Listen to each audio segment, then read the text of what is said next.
Todo mundo que tem até mesmo um conhecimento elementar do Novo Testamento sabe que começa em Mateus, Marcos, Lucas e João. Nós os chamamos de os 4 evangelhos.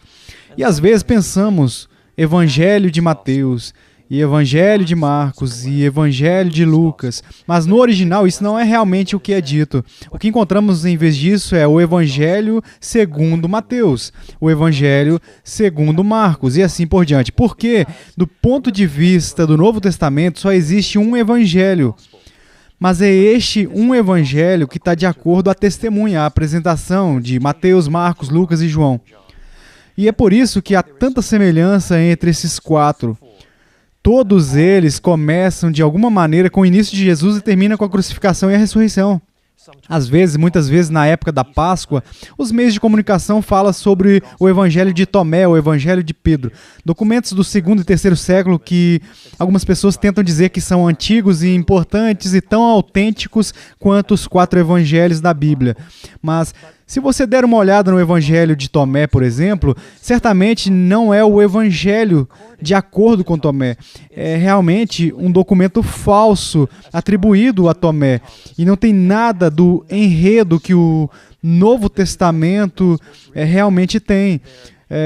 Não há nenhum relato do ministério de Jesus, nenhuma conta da sua morte e ressurreição. É simplesmente uma coleção de 114 provérbios ou pequenos fragmentos. Não é um evangelho em qualquer sentido do 1º século, em tudo. Mas quando chegamos aos 4 evangelhos no Novo Testamento, todos eles têm a ver com o evangelho, as boas novas sobre Jesus Cristo.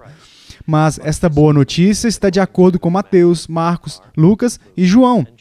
E nesta série nós vamos pesquisar muito da apresentação de Lucas, a ordenação do evangelho por Lucas. Agora, o que é realmente interessante é que todos esses 4 evangelhos começam ligeiramente de maneiras diferentes. E Lucas começa com 4 versículos que descrevem como ele escreveu. Ele fez algumas pesquisas. Ele disse que muitas pessoas se comprometeram para resumir e escrever os documentos sobre as coisas que cercou o ministério de Jesus. Mas ele fez algumas pesquisas, estudou isso. Ele conversou com as pessoas. Você pode colocar Lucas em todos os primeiros centros cristãos. Ele conversou com as pessoas. Ele conhecia Paulo pessoalmente. Ele conhecia Pedro pessoalmente. Ele fez perguntas, leu documentos da igreja primitiva. Então, ele decidiu definir o que ele chama de relato ordenado das coisas que aconteceram entre eles. E ele faz tudo isso. E ele diz, neste capítulo, ele menciona o chamado Teófilo. Este nobre Teófilo, provavelmente ele conhecia certas das coisas que aconteceram. Agora, quem é Teófilo, nós realmente não sabemos.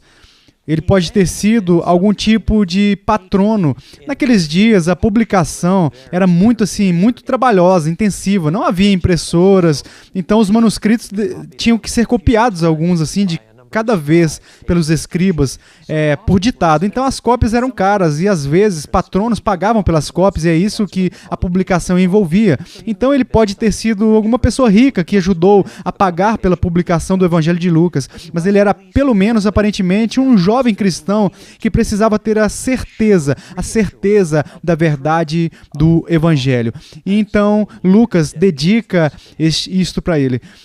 Vale a pena lembrar, existem muitas pessoas que pensam que a fé é apenas uma escolha subjetiva. Você tem a sua fé, eu tenho a minha fé, e a fé não tem nada a ver com a verdade. A fé só tem a ver com a preferência religiosa. Quem é você para criticar a minha fé? Mas na Bíblia, a palavra fé nunca é usada dessa maneira.